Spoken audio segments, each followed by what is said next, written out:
نے لوگوں کو قرآن و سنت کی طرف بلایا، لوگوں کو توحید و رسالت کی طرف بلایا۔ آپ جانتے ہیں اللہ اکبر حضور غوث پاک کے دور میں کس طرح گمراہ کیا جا رہا تھا، لا یعنی باتیں کہی جا رہی تھی۔ غوث پاک نے قرآن و سنت کی طرف بلایا۔ اب میں اپنے اصل عنوان کی طرف آتا ہوں۔ چند خطبات میں حضور غوث پاک کی آپ کی خدمت میں پیش کرنا چاہتا ہوں۔ حضور غوث پاک فرماتے ہیں اگر مقرر مال کے لیے جو ہے وہ تقریر کرے، یہ غوث پاک کے خطبات سے میں پڑھ رہا ہوں۔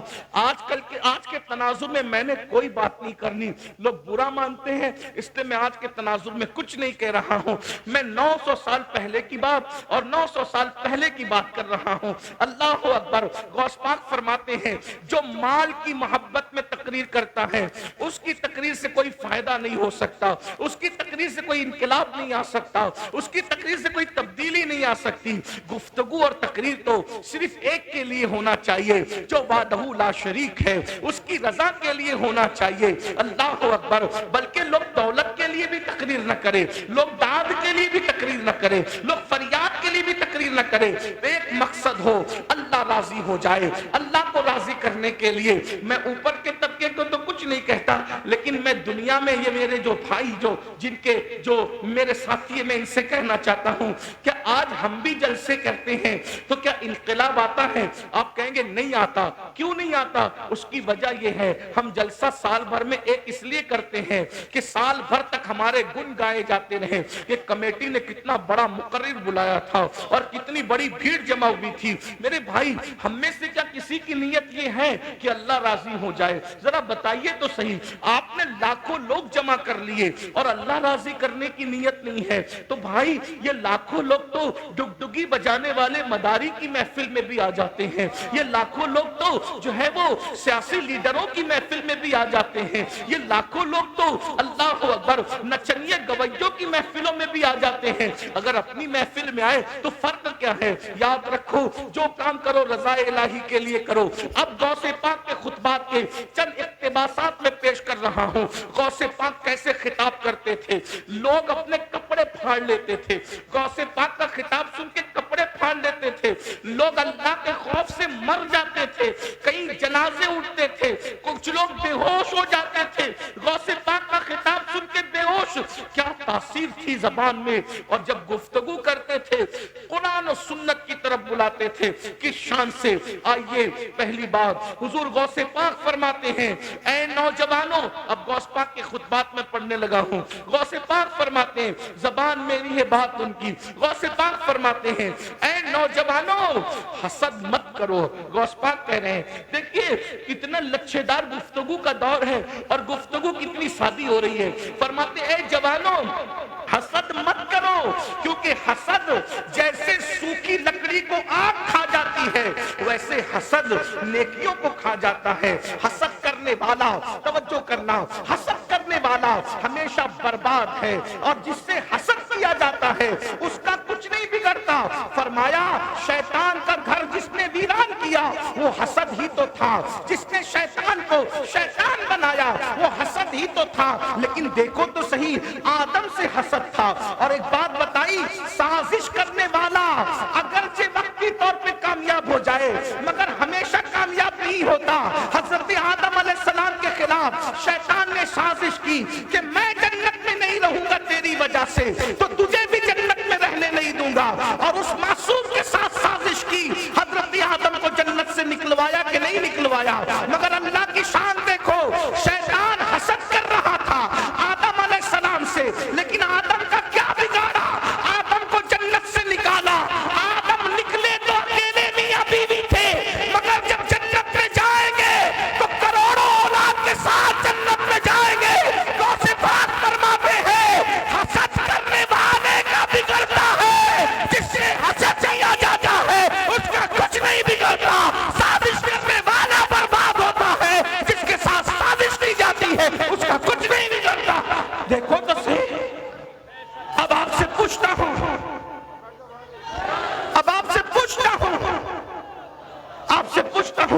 کیا تم سازشیں نہیں کرتے؟ جن دوستوں کے ساتھ بیٹھتے ہو ان کے خلاف سازشیں کرتے ہو۔ سازش کرنا کس کا کام ہے؟ شیطان کا۔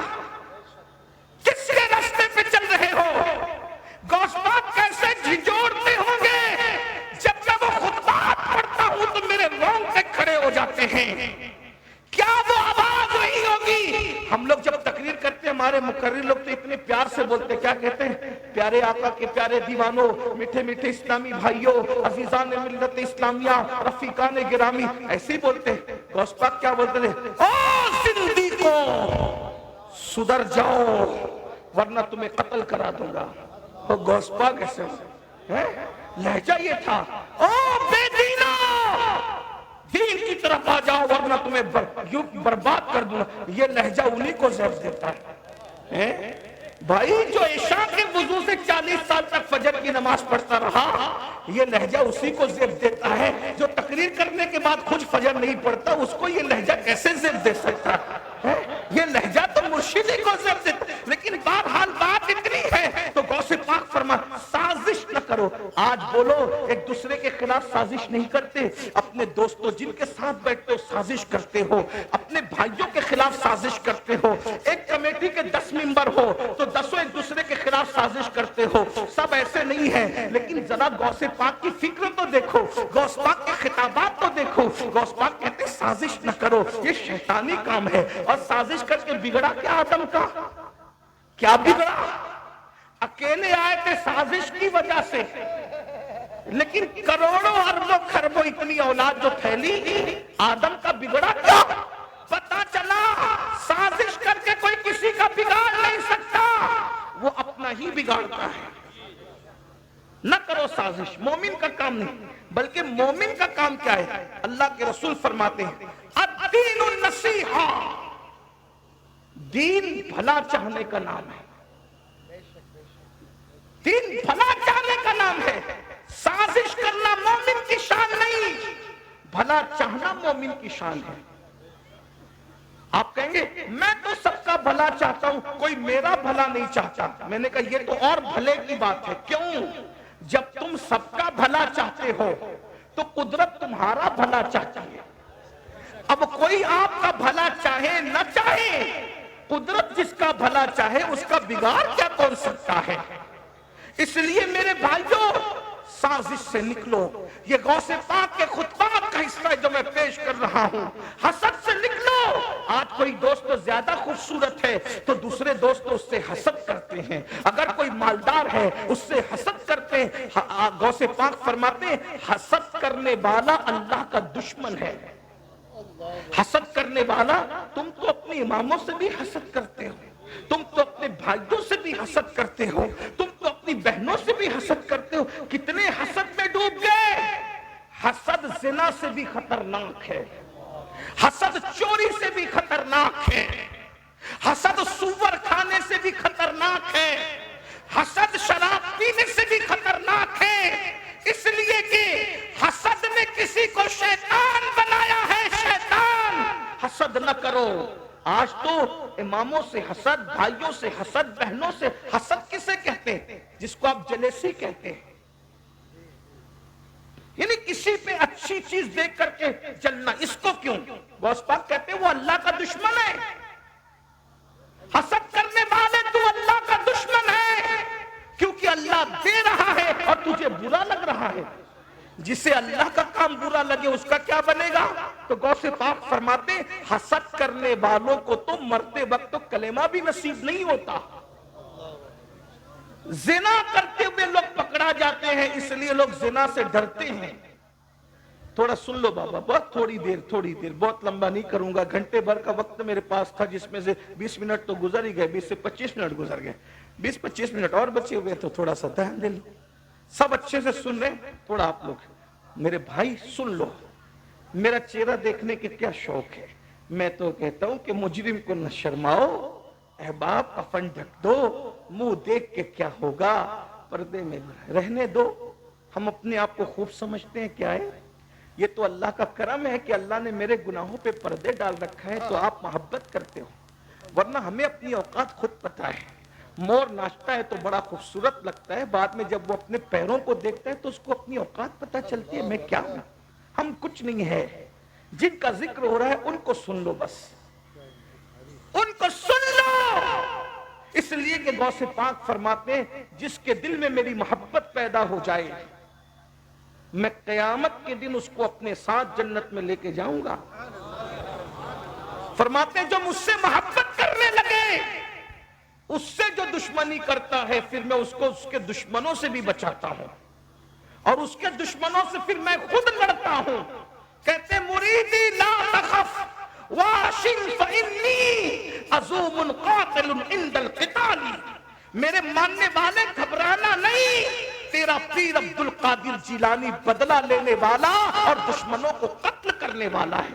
فرماتے بابا میرا گھوڑا بے لگام ہے، میری تلوار بے نیام ہے، جو آ کر کے ٹکراتا ہے میں اس کو ختم کر دیتا ہوں۔ اس کو میرے بریلی کے کلندر نے کہا العما خیر ہے اے غوث و تیکھا تیرا، العما خیر ہے اے غوث و تیکھا تیرا، مر کے بھی چین سے سوتا نہیں مارا تیرا۔ نعرہ تکبیر، نعرہ رسالت، مسلک اعلی حضرت جشن غوث الورا حضور سید امین القادری، نعرہ تکبیر۔ سبحان اللہ سبحان اللہ۔ ہر مرنے والا مر کے چین سے سو جائے۔ جیسے کسی کو اللہ نہ کرے کینسر ہے، کینسر میں تڑپ رہا ہے، جب کینسر سے وہ مر گیا، اب مرنے کے بعد اس کو کینسر کا درد نہیں ہوگا کیونکہ وہ مر گیا، اب چین سے سو گیا۔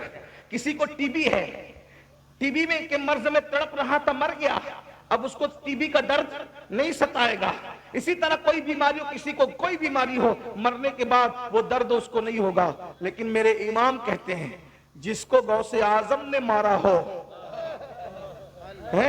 ہر مرا ہوا چین سے سو سکتا ہے، لیکن غوث اعظم کا مارا ہوا چین سے اس لیے نہیں سو سکتا کہ ادھر غوث اعظم نے مارا اور مرنے کے بعد ادھر فرشتے بھی اس کو ماریں گے۔ العما خیر ہے اے غوث و تیکھا تیرا، مر کے بھی چین سے سوتا نہیں مارا تیرا۔ اور کہتے تو ہے وہ غوث کہ ہر غوث ہے شیدا تیرا، تو ہے وہ غیث کہ ہر غیث ہے پیاسا تیرا۔ راج کس شہر میں کرتے نہیں تیرے خدام، باج کس نہر سے لیتا نہیں دریا تیرا۔ اور تو گھٹائے سے کسی کے نہ گھٹے ہے نہ گھٹے، تو گھٹائے سے کسی کے نہ گھٹا ہے نہ گھٹے، جب بڑھائے تجھے اللہ تعالیٰ تیرا۔ وہ مٹ گئے مٹنے ہیں مٹ جائیں گے آدھا تیرے، نہ مٹا ہے نہ مٹے گا کبھی چچا تیرا، نہ مٹا ہے نہ مٹے گا۔ تو حضور غوث پاک فرماتے حسد نہ دیکھو، حسد ہم نے نیکی کی، جو نیک ہیں ان کی نیکیاں کھا جاتا ہے حسد، جیسے آگ لکڑی کو کھا جاتی ہے۔ ہم نے تو نیکی کتنی کی، حسد مت کرو۔ آج جو قتل ہو رہے ہیں، مرڈر ہو رہے ہیں، حسد کی وجہ سے۔ ابھی الیکشن کے ایام شروع ہوں گے، دیکھیے پھر کیا حسد ہے، حسد نکل کر آئے گا۔ میں کوئی سیاسی آدمی نہیں، جتنے ملک نے قانون نے اجازت دی اتنی سیاست میں دلچسپی لو، باقی حسد کر کے اپنی آخرت کیوں برباد کرتے ہیں۔ الیکشن کے بعد مرڈر ہوتے ہیں، الیکشن کے بعد ان کے گھر کی عورتوں کے ساتھ کھیل ہوتے ہیں، صرف اپنے حسد کی آگ کو بجھانے کے لیے۔ اگر کسی نے کچھ کسی کے ساتھ کر دیا، یہ جادو تک لے جاتا ہے حسد، کرنی کرتب تک لے جاتا ہے حسد۔ لوگ کہتے ہیں کہ ہر چوتھے آدمی کو شوگر ہے، عامر لوگ کہتے ہیں، میں نہیں کہہ رہا، عامر لوگ کہتے ہیں ہر دوسرے آدمی کو سحر ہے۔ وجہ حسد، دیورانی جٹھانی پہ کر رہی حسد، ساس بہو پہ کر رہی حسد۔ یہ حسد کیا ہے؟ اور یاد رکھنا، حسد کر کے تم کسی کو پریشان کرتے ہو، کر سکتے ہو پریشان، اس کو برباد نہیں کر سکتے، اس کو مٹا نہیں سکتے، اس کو ختم نہیں کر سکتے۔ کیوں؟ شیطان ہلکان کر سکتا ہے، شیطان انسان کو مار نہیں سکتا۔ یہ آج جو جادو زوروں پر ہے نا، یہ بہنیں پنڈتوں تک جاتی ہے، سادھوؤں تک جاتی ہے، عاملوں تک جاتی ہے، ایسے مولویوں تک جاتی ہے جو کالے کرتب کر کے اپنے آپ کو بھی مولوی کہتے ہیں۔ کالے کرتب کرنے والا مولوی ہوگا؟ مولوی کا مطلب مولا والا، ہر داڑھی رکھنے والا مولوی نہیں ہوتا۔ جس کے دل میں اللہ کا ڈر ہوتا ہے وہ عالم ربانی ہوتا ہے۔ اور 500 1000 میں ایسے کا، اور یہ بھی، اور آپ بھی ڈرتے رہتے ہو، کہتے ہیں اس نے کچھ کر دیا تو کیا؟ میں نے کہا تیرے رسول نے تو تجھے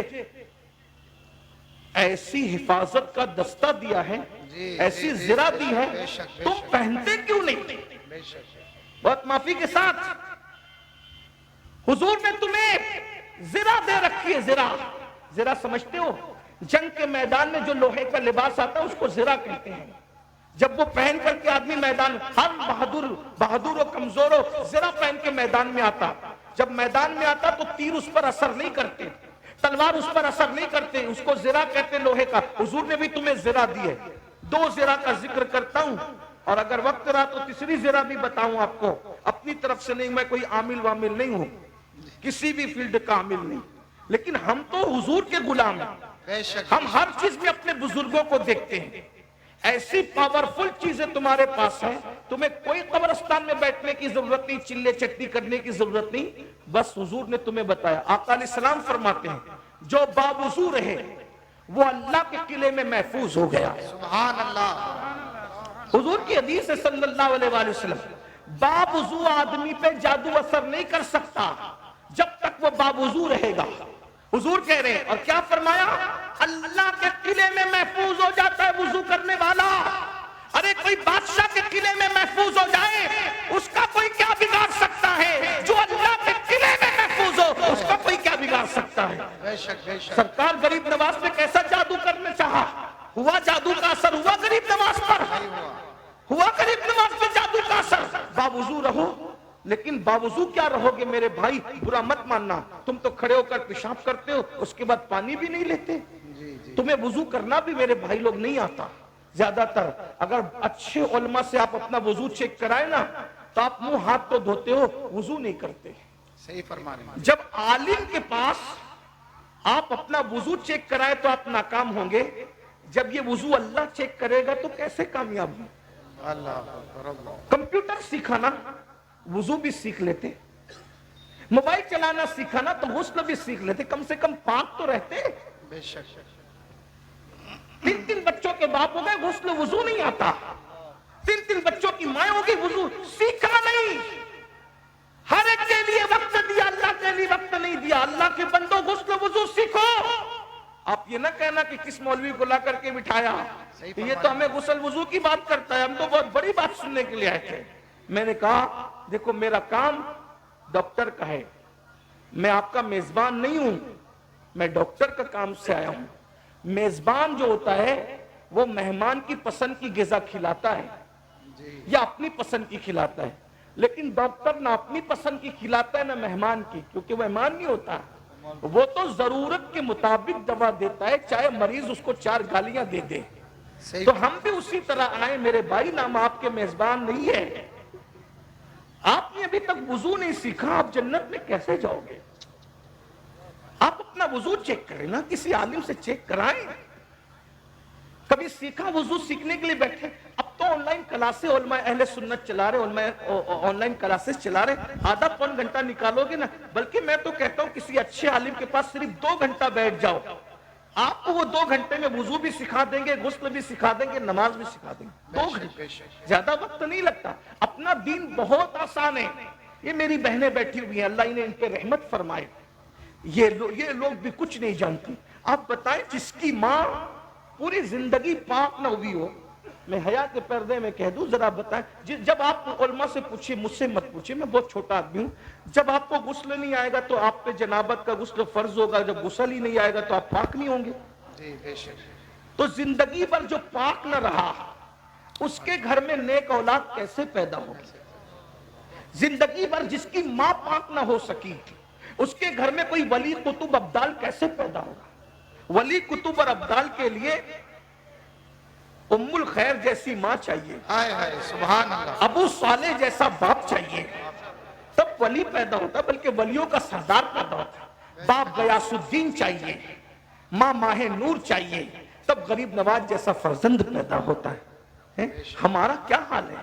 تو میں عرض کر رہا تھا، حسد سے نکلو، جادو کی تک پہنچا دیا تمہیں حسد نے، سازشوں تک پہنچا دیا۔ یہ غیبت کی محفلیں کیوں ہیں؟ حسد کی وجہ سے۔ اللہ کے رسول علیہ السلام کے غلاموں، فرمایا گیا الغیبت اشد من الزنا، کہ غیبت زنا سے بدترین چیز ہے۔ زنا سے بھی بری چیز کا نام غیبت ہے۔ جہاں بیٹھتے ہو، شادی میں غیبت، جنازوں میں غیبت، محفلوں میں غیبت، مذہبی محفلوں میں غیبت، مسجدوں میں غیبت۔ رمضان شریف میں بھی ہم اپنی زبان کو غیبت سے بچا نہیں پاتے، اس لیے خدا کے لیے حسد سے بچو۔ پھر غوث پاک فرماتے ہیں